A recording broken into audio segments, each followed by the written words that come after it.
O pessoal, paz do Senhor, tudo bem? Eu queria fazer um resumo, na verdade, do que nós vamos estudar agora na próxima aula da Escola Bíblica Dominical e reforçar um pouco alguns conceitos, alguns conhecimentos, porque a gente vai estudar muitos capítulos, né? Se vocês têm acompanhado as aulas de domingo, vocês vão entender que nós vamos estudar aqui de Gênesis, do capítulo 12 até o capítulo 50. Então, o intuito de criar essa aula extra é ajudar no entendimento do que vai ser passado lá no domingo, porque realmente são só 50 minutos de aula e a gente às vezes não tem tempo de ver as coisas com calma. Então, para quem é essa aula aqui? Né? Para quem que é essa aula? Para todo mundo, primeiro, que tem acompanhado as aulas, mas quer dedicar um pouquinho mais de tempo no entendimento para chegar lá no domingo e já ter um conhecimento um pouco mais afiado e por isso aproveitar um pouco melhor a aula.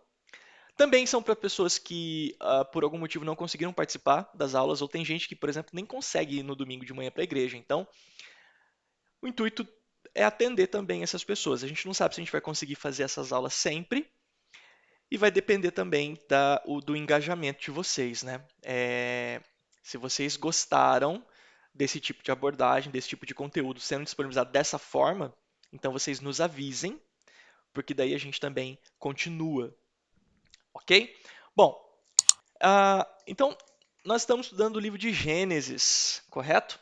Na nossa série da Escola Bíblica Dominical, que vai passar por todos os livros, que vai passar por toda a Bíblia, certo? A Bíblia inteira, no caso. Se você estava com a gente na semana passada, vocês viram que nós dividimos Gênesis em duas partes, tá bom? Na primeira parte, nós estudamos Gênesis do capítulo 1 até o capítulo 11 e nós falamos sobre eventos. Mais especificamente, 4 grandes eventos. Se você estava na aula, você lembra quais são esses eventos? Esses 4 grandes eventos? É... Formação, queda, dilúvio e rebelião. Aí não deu muito tempo, né, da gente ficar falando muito sobre dilúvio e sobre rebelião, porque nós gastamos bastante tempo aqui na formação.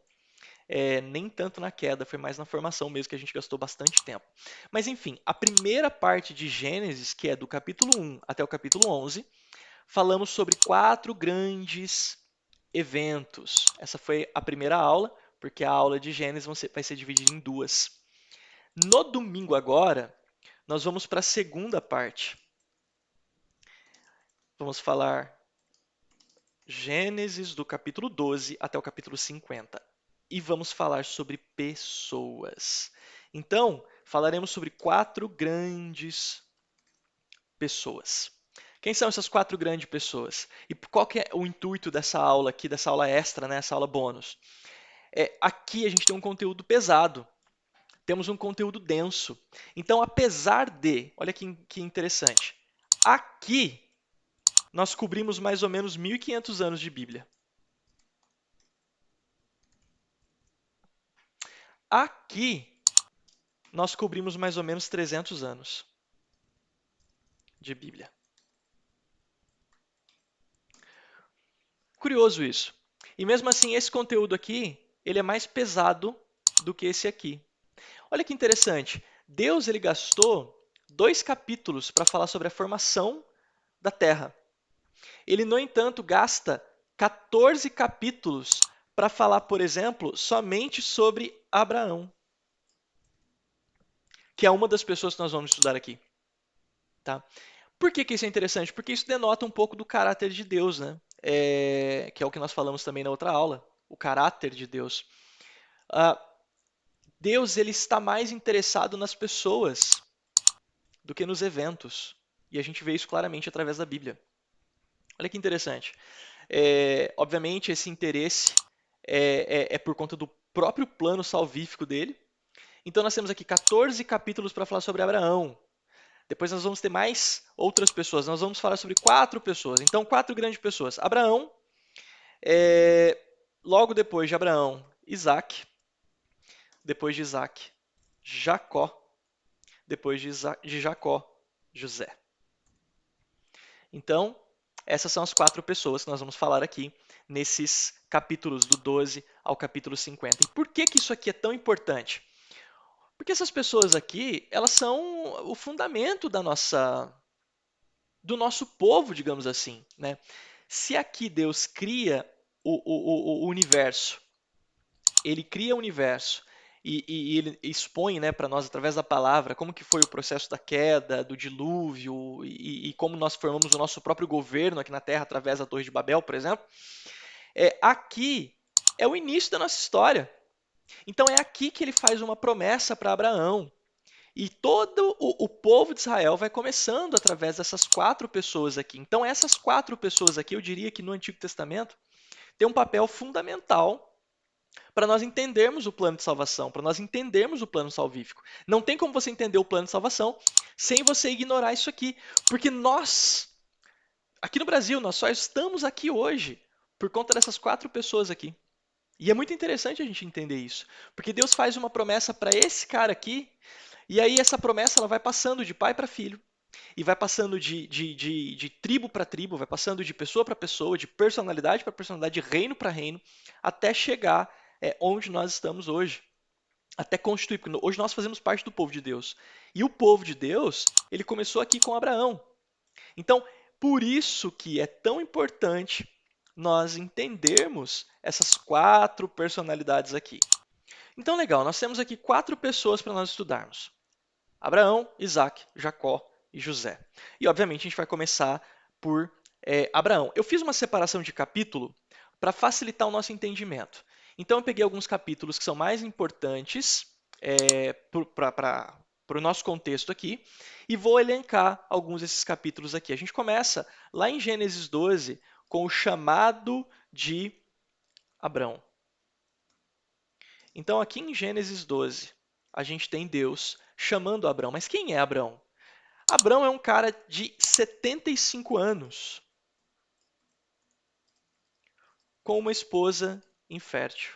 Isso aqui é muito interessante, porque a esterilidade de Sarai, que é a esposa de Abraão, ela tem um papel importantíssimo em como que Deus faz a sua obra. Se a gente for aqui, ó, em Gênesis capítulo 12, no chamado de Abraão, ou melhor dizendo, de Abraão, que ainda não era Abraão, né? A gente vai ver o seguinte: o Senhor tinha dito a Abraão: Abraão, deixe sua terra natal, seus parentes e a família de seu pai, e vá à terra que eu lhe mostrarei. Farei de você uma grande nação, o abençoarei e o tornarei famoso, e você será uma bênção para outros. Abençoarei os que o abençoarem e amaldiçoarei os que o amaldiçoarem. Por meio de você, todas as famílias da terra serão abençoadas. Então Abraão partiu como o Senhor havia instruído, e Ló foi com ele. Abraão tinha 75 anos quando saiu de Harã. Tomou sua mulher Sarai, seu sobrinho Ló e todos os seus bens, os rebanhos e os servos que havia agregado à sua casa em Harã, e seguiu para a terra de Canaã. Quando chegaram a Canaã, Abrão atravessou a terra até Siquém, onde acampou junto ao carvalho de Moré. Naquele tempo os cananeus habitavam a região. Então o Senhor apareceu a Abrão e disse: Darei esta terra a seus descendentes. Abrão construiu um altar ali e o dedicou ao Senhor, que lhe havia aparecido. Dali Abrão viajou para o sul e acampou na região montanhosa entre Betel a oeste e Ai a leste. Construiu ali mais um altar dedicado ao Senhor e invocou o nome do Senhor. Abraão prosseguiu em sua jornada para o sul, acampando ao longo do caminho em direção ao Negueb. Olha que interessante, isso aqui, no mínimo, isso aqui nos mostra um pouco, de forma mais profunda, como que Deus ele trabalha. Que interessante. Deus olha para um camarada de 75 anos com uma esposa infértil e fala para ele assim: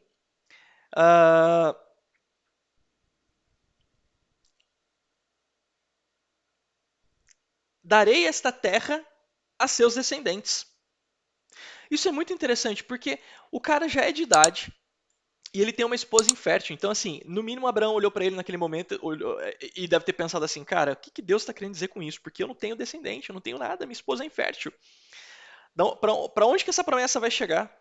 Então, isso é muito interessante. Uma outra coisa interessante também que a gente pode ver nesse capítulo 12 aqui, é que um pouco depois, lá no versículo 10, a gente vai ver que naquele tempo uma fome terrível atingiu a terra de Canaã. Olha que interessante, Deus ele promete a terra de Canaã para Abraão, certo? E aí a gente vai para não o segundo capítulo, entenda, tá? A gente está no capítulo 12 ainda, mas a gente está para o segundo tópico aqui do nosso estudo. Então, Abraão, em algumas Bíblias vai estar escrito assim, Abraão no Egito. Por que que Abraão vai para o Egito? A gente continua aqui no Gênesis 12. Porque quando ele chega em Canaã, ele encontra uma fome muito grande.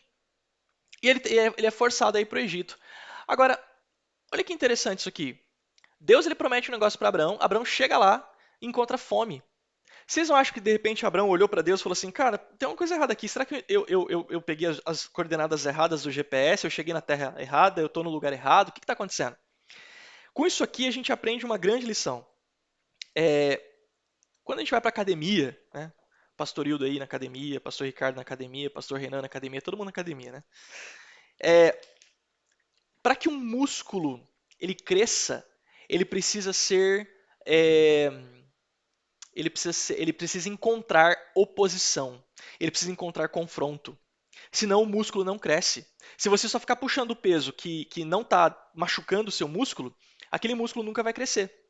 Então aqui já começa algumas oposições que com certeza fizeram a fé de Abraão, que é também conhecido como pai da fé, crescerem. Então já começou aqui. Aí em Gênesis 12, ele precisa ir lá para o Egito. Naquele tempo, uma fome terrível atingiu a terra de Canaã e Abraão foi obrigado a descer até o Egito, onde viveu como estrangeiro. Deus faz uma promessa para Abraão, ele tem que viver como estrangeiro no Egito. Abraão disse à sua mulher Sarai.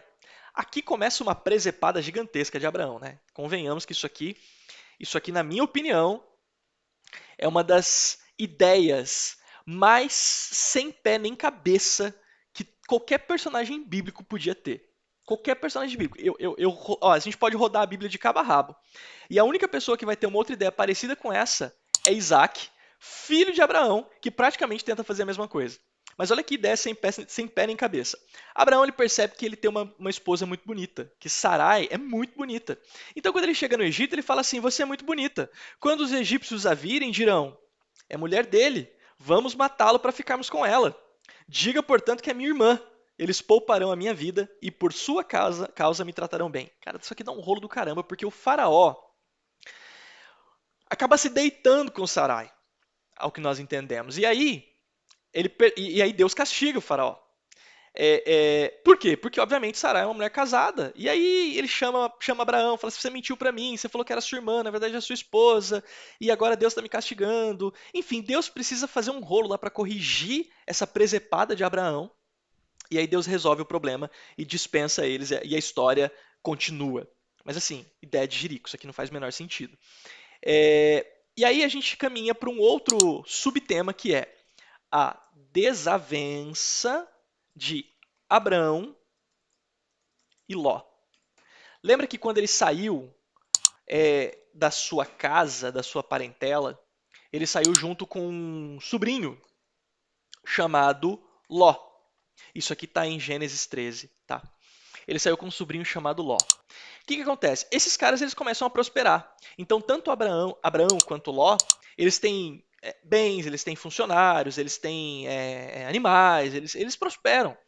Os funcionários de Abraão e os funcionários de Ló começam a ter alguns conflitos, eles começam a brigar, começam a ter alguns rolos lá. E aí existe uma desavença aqui. Aí nessa desavença, Abraão olha para Ló e fala assim: Vamos fazer o seguinte, eu quero que você olhe aqui, eu quero que você escolha qual região você quer habitar, e você pode escolher a que você quiser. Aqui você escolher, eu vou para o outro lado. Ló escolhe uma região boa, uma região bastante próspera, e acaba escolhendo aí uma região lá para os lados de Sodoma e Gomorra. E aí a gente já está careca de saber a história de Ló em Sodoma e Gomorra. Não vamos entrar nisso agora, tá bom? Mas o fato Ló escolhe e aí Abraão fala assim, tá bom, então já que você escolheu, eu vou para o outro lado. E aí eles se separam, se dividem. E aí lá no capítulo 13 ainda, tem um outro subtítulo chamado A Promessa de Deus a Abraão. E aí Deus, lembra que o chamado que ele fez para Abraão lá no capítulo 12, aqui ele reforça. Aqui no 13, ele reforça. Ó. Então, 13. Abraão saiu do Egito. Não, perdão. Aqui no 13, no versículo 1, ele vai falar que Ló e ele se separaram. E depois ele vai dizer o seguinte. Depois que Ló partiu, eles se separaram, lá no versículo 14, o Senhor disse a Abraão: olhe até onde sua vista alcançar, em todas as direções, norte, sul, leste e oeste. Toda essa terra que você está vendo, até onde sua vista alcança, eu dou a você e a seus descendentes como propriedade para sempre. Eu lhe darei tanto descendentes quanto o pó da terra. De modo que, se fosse possível contar o pó da terra, seria possível contar seus descendentes. Vá e percorra a terra em todas as direções, porque eu a dou a você. Então Abraão mudou seu acampamento para Hebrom e se estabeleceu junto ao bosque de carvalhos que pertencia a Mamré.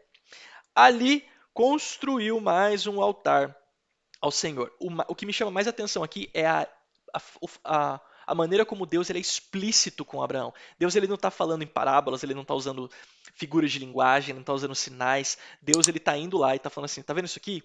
Isso aqui vai ser cheio dos seus descendentes. Então, Deus ele é muito, muito, muito explícito e claro nas promessas com Abraão. E por que eu estou dizendo isso? Porque daqui a pouco a gente vai chegar num momento onde o pessoal começa a desconfiar dessa promessa de Deus porque ela demora um pouco a se cumprir. Então, por mais que Deus tenha sido explícito aqui, ainda assim surgem dúvidas um pouco mais à frente, e essas dúvidas vão trazer um problema gigantesco que a gente vai ver daqui a pouco. Então, promessa de Deus a Abraão. Deus reforça essa promessa. Lá em Gênesis, no capítulo 14, Abraão socorre Ló. Aqui dá um rolo com Ló, relacionado, entre outras coisas, por exemplo, a Sodoma e Gomorra. E Abraão acaba tendo que pegar 318 homens, se não me engano, e socorrer Ló, que foi sequestrado e tal. Então, existe uma ponta aí da história em que isso acontece. Tá? E aí, lá em Gênesis 15,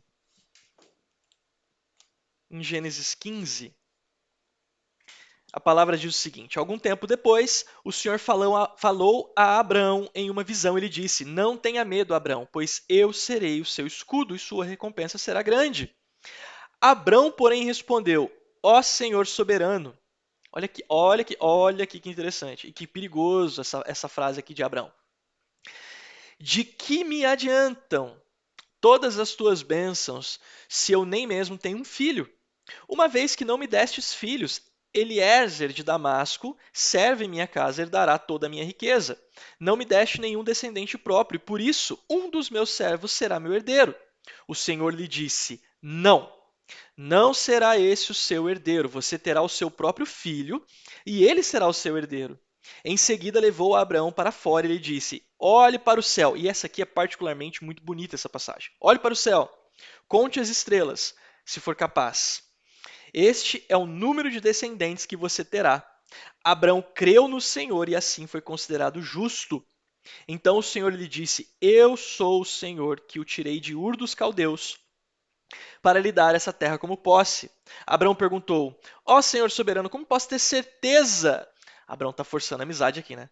Como posso ter certeza de que a possuirei de fato? Cara, Deus acabou de falar para ele. Não tem como, não tem cabimento isso aqui. Como posso ter certeza de que a possuirei de fato? O Senhor respondeu: traga-me uma novilha e uma cabra e um carneiro, todos com 3 anos, mais uma rolinha e um pombinho. Abraão lhe apresentou todos esses animais e os matou. Em seguida, cortou cada um deles ao meio e colocou as metades lado a lado. As aves, porém, não cortou ao meio. Aves de rapina mergulharam para comer as carcaças, mas Abrão as afugentou. Enquanto o sol se punha, Abrão caiu em sono profundo e uma escuridão apavorante desceu sobre ele. Então o Senhor disse a Abrão: esteja certo de que os seus descendentes serão forasteiros. Olha que interessante isso aqui. Serão forasteiros em terra alheia, onde sofrerão opressão como escravos por quantos anos? 400 anos. Deus ele é cirúrgico aqui, ele é preciso. Ele já está adiantando algo que vai acontecer lá na frente. Inclusive, nós estudamos um pouco sobre isso na outra série da Escola Bíblica Dominical, né? Aquele período pós-babilônico e que vem puxando as escravidões, né, pelas quais nós passamos. Então, Deus está falando aqui do Egito, que é o primeiro período aí de escravidão, depois vem o segundo na Babilônia. Então, o Senhor disse a Abraão: esteja certo que seus descendentes serão forasteiros em terra alheia, onde sofrerão opressão como escravos por 400 anos. Mas eu castigarei a nação que os escravizar, e por fim, eles sairão de lá com grande riqueza. Você, por sua vez, morrerá em paz e será sepultado em idade avançada. Depois de 4 gerações, 400 anos, seus descendentes voltarão a esta terra, pois a maldade dos amorreus ainda não chegou ao ponto de provocar o meu castigo. Então aqui nós temos um subtítulo, né, um subtema, que a gente vai chamar de a aliança de Deus com Abraão, que está em Gênesis, no capítulo 15. Então aqui vocês estão entendendo. Deus ele chamou Abraão. Abraão encontra uma primeira dificuldade, é uma fome. Abraão se separa do seu sobrinho Ló. Deus ele reforça essa promessa a Abraão. Abraão socorre Ló. E agora Deus ele reforça essa aliança, ele faz uma aliança realmente com Abraão. E toda a nossa história provém aqui dessa aliança. Por isso que é importante nós entendermos o que está acontecendo aqui. Porque toda a nossa história provém dessa aliança. Agora, lá em Gênesis 16, tem um problema. Se a gente for dar um subtítulo aqui para Gênesis 16, a gente vai colocar o nascimento de Ismael. O que acontece? Lembra que eu falei para vocês que Deus ele foi absurdamente explícito na promessa que ele fez para Abraão e depois na consolidação da aliança?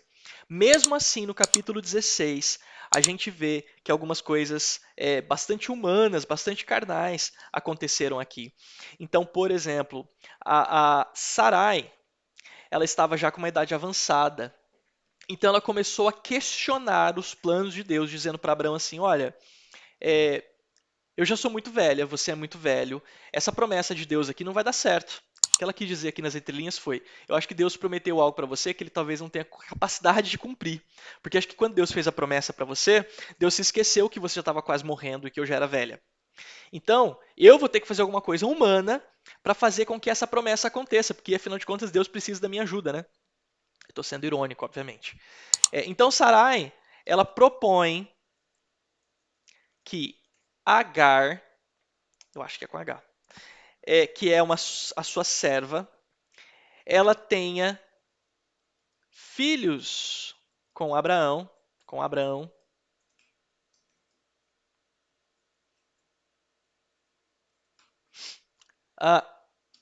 para cumprir a promessa de Deus. E aí desse filho aqui nasce, aliás, dessa estratégia, digamos assim, de Sarai, ou agora, melhor dizendo, de Sara, né, porque os nomes aqui já foram trocados, Abraão e Sara, nasce uma criança, que é Ismael. Por que isso aqui é importante? Ismael, gente, é o seguinte, Ismael ele deu origem ao povo árabe. Ismael dá origem ao povo árabe. Isso aqui não tem a ver com o nosso contexto da aula, tá? Mas isso aqui fica como um plus aqui para vocês. Vão lá no Google, no YouTube, e pesquisem algum vídeo que explica como que o povo árabe, o povo da Síria, todo esse povo lá de cima, como que eles são originários aqui da linhagem e da descendência de Ismael. E vocês vão ver o tamanho do problema que Sara criou com essa ideia maluca dela. E esse problema, ele se arrasta até hoje. Mas o fato é, aqui eles acharam que eles pudessem ajudar Deus a fazer o seu trabalho. Ah, obviamente não deu certo, mesmo porque se a gente for lá no versículo 18, então, só 2 capítulos depois, Deus promete um filho a Abraão. Deus ele já tinha dito. Ele já tinha dito. E como Deus é misericordioso com Abraão. Porque daí ele vai aqui, ó, e ele reforça essa promessa. Então ele diz o seguinte: não, não é Ismael, cara. Fica tranquilo, não é Ismael. Você vai ter um filho. Você vai literalmente ter um filho. Então vamos lá em Gênesis capítulo 18. Para a gente ver rapidão. Gênesis capítulo 18. O Senhor apareceu novamente a Abraão junto ao bosque de carvalhos que pertencia a Mamré. Abraão estava sentado à entrada de sua tenda na hora mais quente do dia. Olhando para fora, viu 3 homens em pé próximos à tenda. Quando os viu, correu até onde estavam e lhes deu as boas-vindas, curvando-se até o chão. Abraão disse: Meu senhor, se assim desejar, pare aqui um pouco, descanse à sombra desta árvore, enquanto mando trazer água para lavar os pés. E uma vez que honraram o seu servo com essa visita, prepararei uma refeição para restaurar suas forças antes de seguirem viagem. Abraão voltou correndo. Perdão. Está bem, responderam eles. Faça como você disse.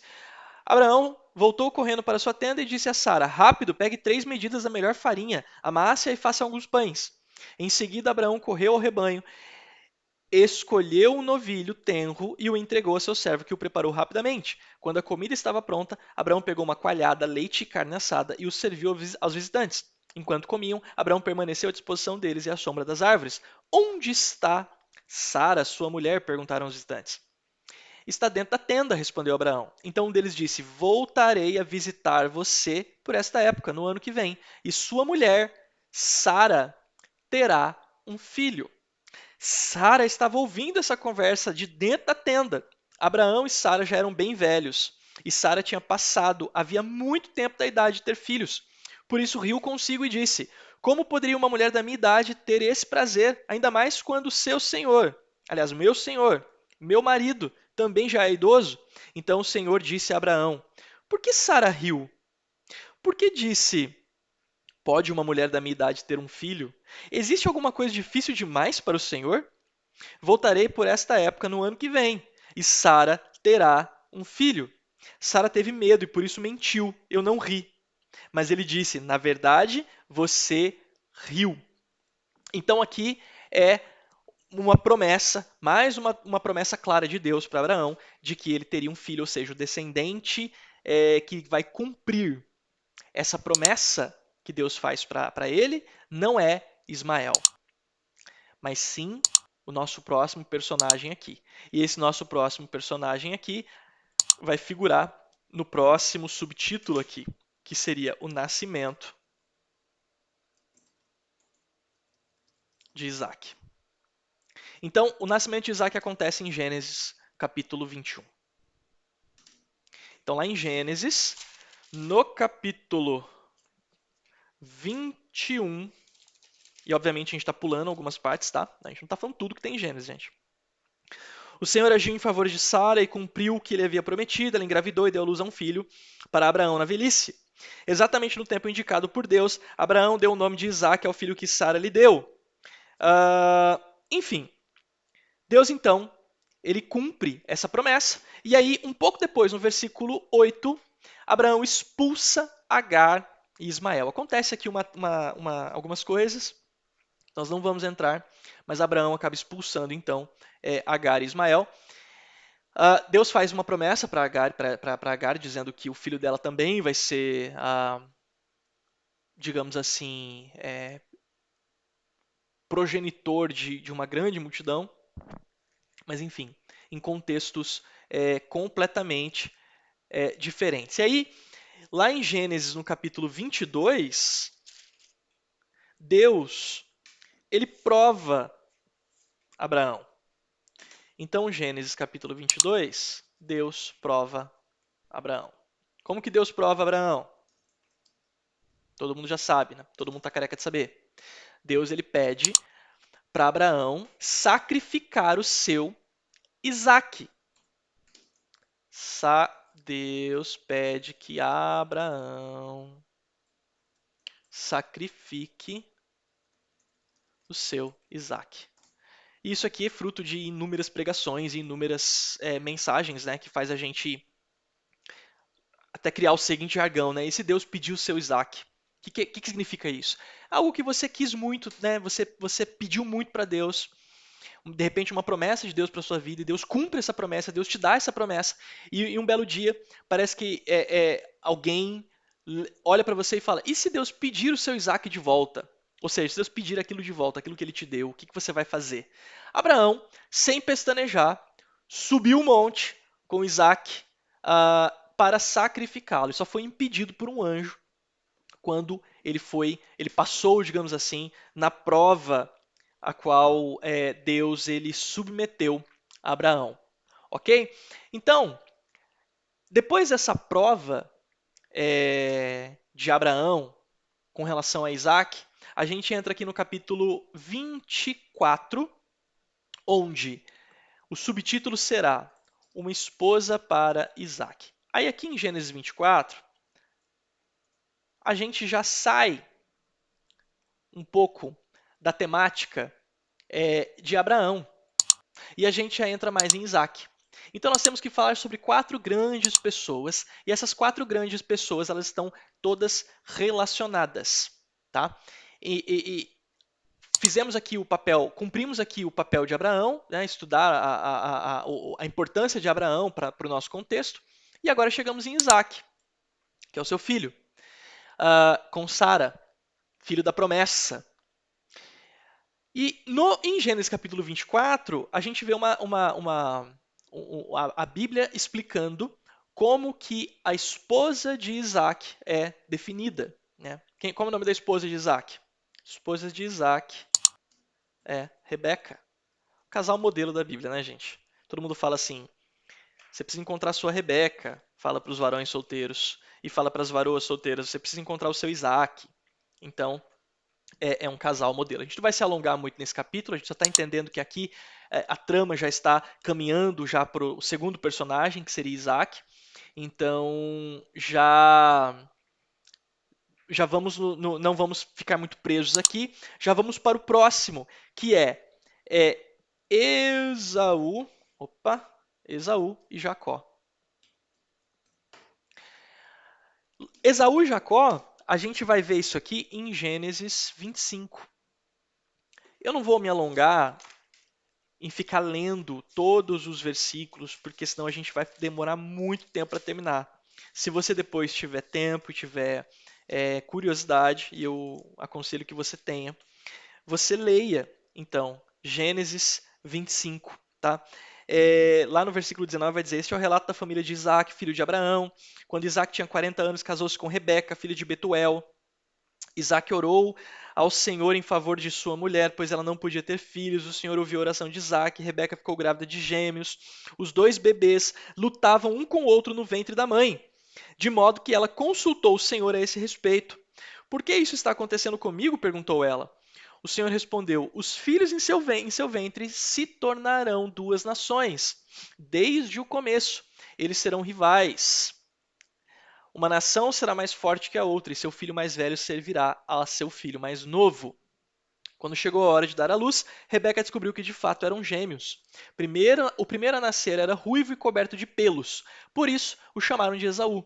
Depois nasceu outro gêmeo, com a mão agarrada ao calcanhar de Esaú, por isso o chamaram de Jacó. Isaac tinha 60 anos quando os gêmeos nasceram. Por que isso aqui é importante? Porque agora que nós estamos falando de Isaac, de Esaú e Jacó, que são os filhos de Isaac, mas o personagem importante para a nossa história aqui, quem que é? É Esaú ou Jacó? É Jacó.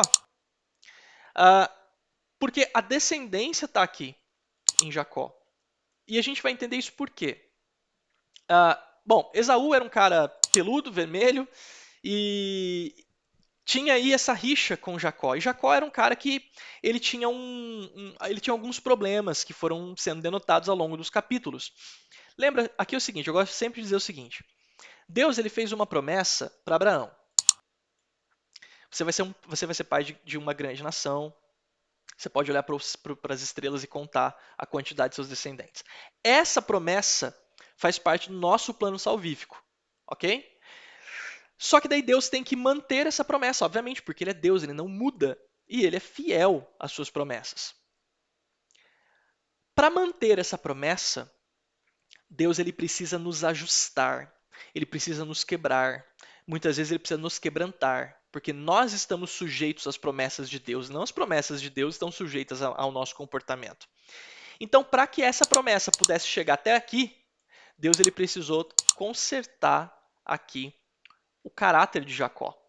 Então, Jacó era um cara que era. Ele tinha um jeitinho dele, ele era meio enganador. A gente não vai ficar falando aqui somente sobre a vida de Jacó, senão a gente vai gastar muito tempo. Mas, por exemplo, teve o problema da primogenitura, né? Que a primogenitura. Jacó, ele teve essa questão da primogenitura. Ele pegou a primogenitura de Esaú, porque Esaú nasceu primeiro, lembra que a gente viu aqui? E aí Jacó negociou a primogenitura com ele através por um prato de lentilha. Enfim, tem todo um rolo por trás disso que denota um pouco do caráter de Jacó. Mas o mais importante do que isso é, quando Isaac ele estava para morrer, ele queria abençoar um de seus filhos, e era Esaú. Jacó, diante de uma orientação de Rebeca,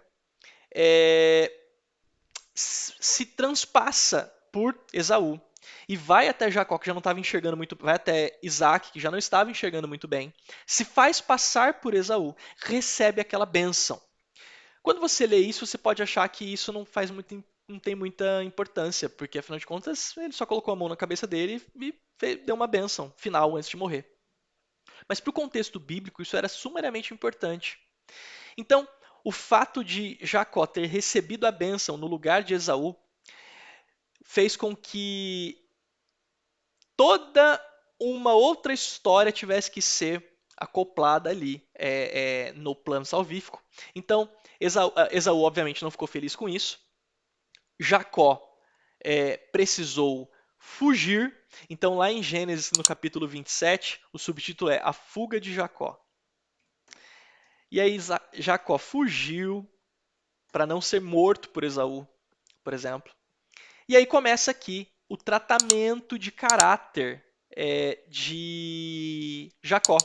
Lembra que eu disse que Deus precisa tratar o caráter de algumas pessoas para manter o plano salvífico? Aqui começa o tratamento de caráter de Jacó. Então ele foge, ele vai morar com um tio aí chamado Labão. Vai morar com Labão. E aí acontece uma coisa interessante. Lá no versículo 29, Jacó encontra-se com Raquel. Por que isso é interessante? Gênesis 29. Porque Jacó se apaixona por Raquel. E isso é interessante por quê? Porque agora, Jacó sempre gostou de enrolar as pessoas. E agora Jacó vai ser enrolado.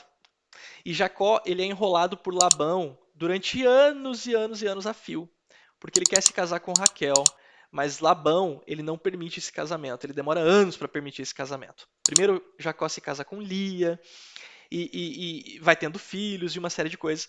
Depois, no final de toda essa trama, ele se casa, ele consegue então se casar com Raquel. E no capítulo 31, Jacó foge de Labão.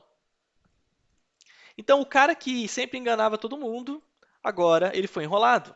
E o cara que sempre enrolava todo mundo, agora teve que fugir para conseguir de novo, fugir de novo, né? Mas para conseguir manter a sua vida de casado aí com a sua esposa. E aí, no versículo 32, no capítulo 32, Jacó, e talvez seja o capítulo mais importante para Jacó, Jacó luta com Deus. Lá em Gênesis, no capítulo 32. Jacó luta com Deus. Lembra do tratamento de caráter que Jacó precisou sofrer para que ele pudesse ainda se encarregar a promessa que foi feita lá para Abraão, seu avô?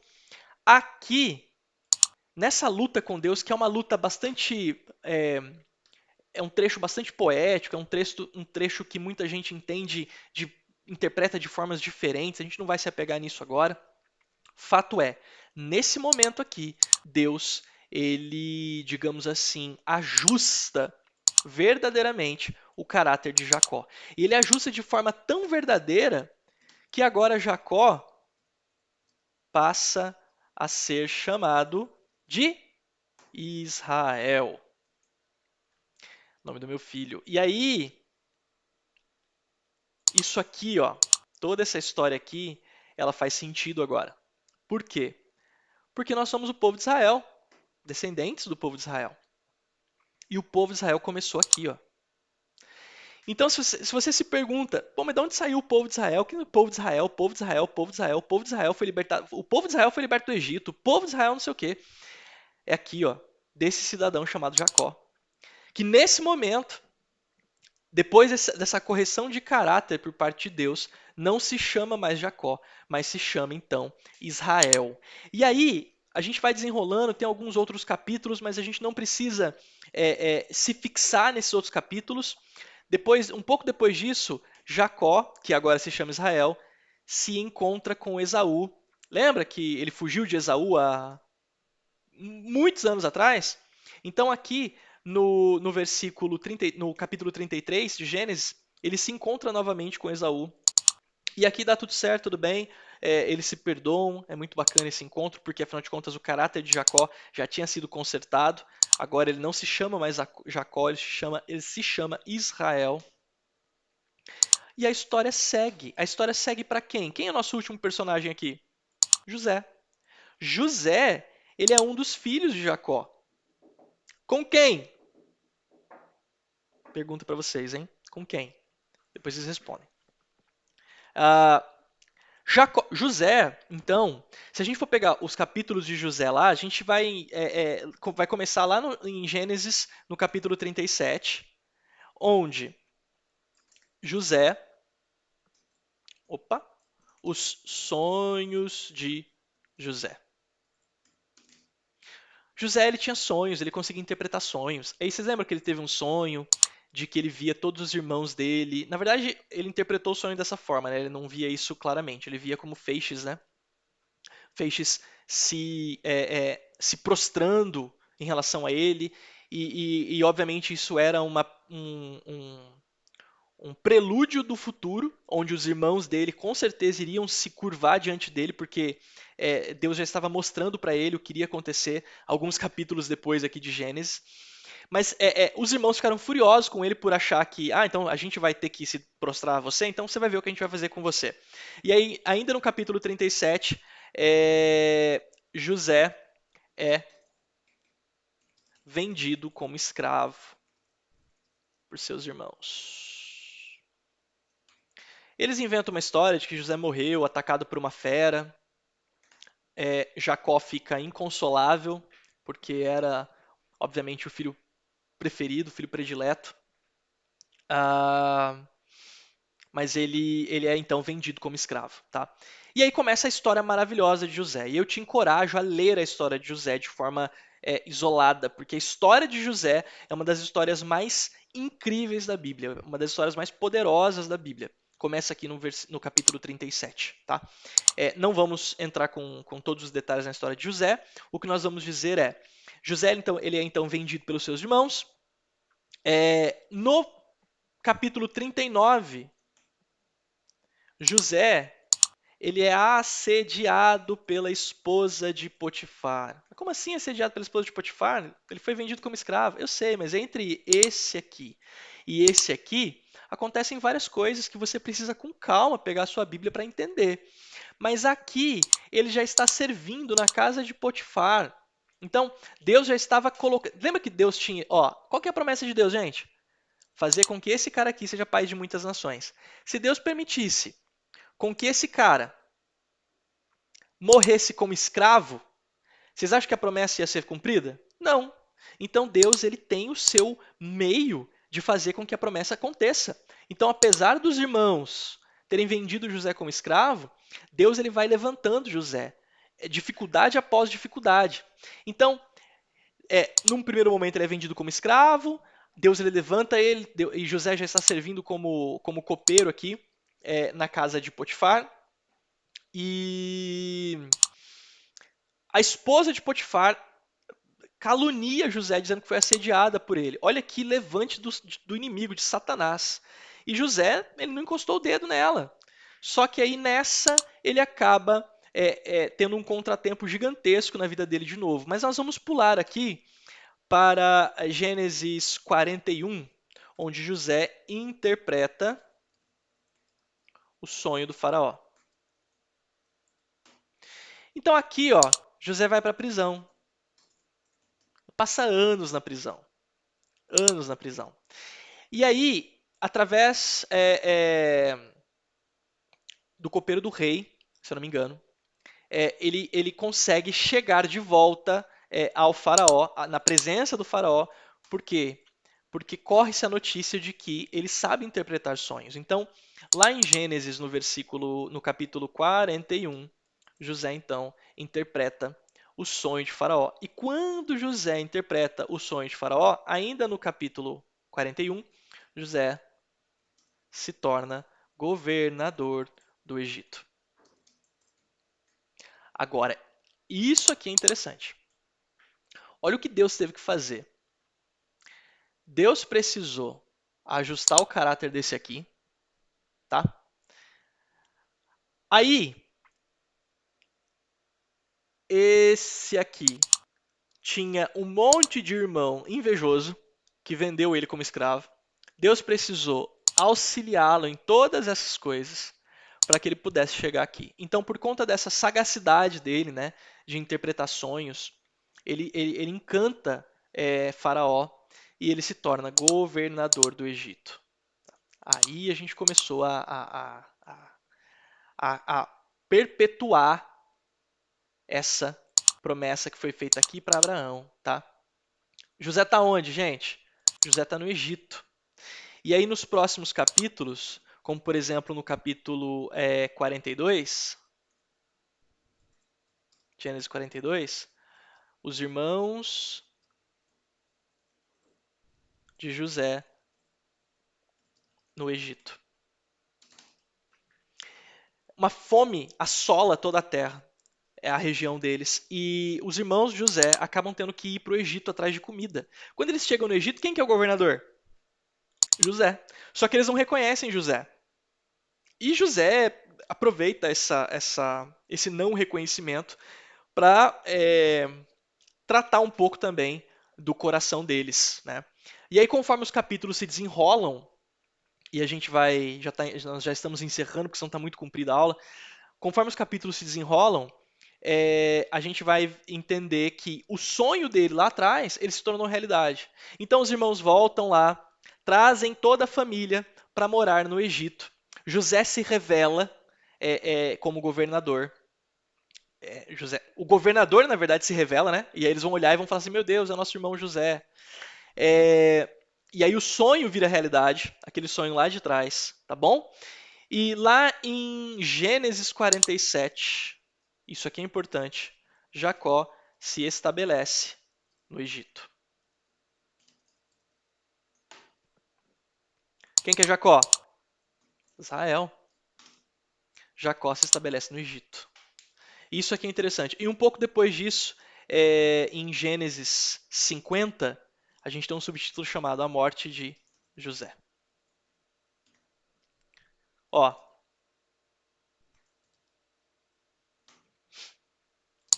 essa família, presta atenção que isso aqui talvez seja a coisa mais importante de toda essa explicação, de toda essa aula.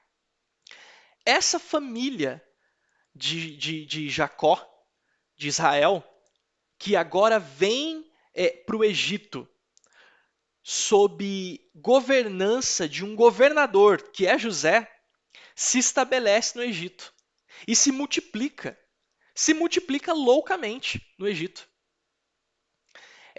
mesmo após a morte de José. Esse povo aqui, ele vira uma multidão de pessoas. Então a gente está falando de mais de 400 mil pessoas que se multiplica ali no Egito. E José morre. E todos esses descendentes, eles se multiplicam lá. E aí o que acontece? Isso aqui já é tema da próxima aula, na verdade, né? Que a gente vai entrar em Êxodo. Só que 400 anos depois, que foi justamente a promessa que Deus fez, 400 anos depois, ninguém mais conhece José. José já não é mais governador, José já está morto. Ninguém mais lembra dele. E o povo descendente da família de Israel começa a amedrontar, digamos assim, o faraó. Então eles falam assim, cara, esses caras eles estão. Eles são muito próximos, são muito bons, são muito inteligentes, eles são uma afronta para nós, eles são um perigo para nós. Então vamos escravizá-los. E daí esse povo vira escravo no Egito. E aí Deus, lá em Êxodo, que é a próxima aula, a próxima da próxima, levanta um cara chamado Moisés para libertar quem do Egito? O povo de Israel. E da onde veio o povo de Israel? José e Jacó. Entenderam? Então, por que essas 4 pessoas são importantes?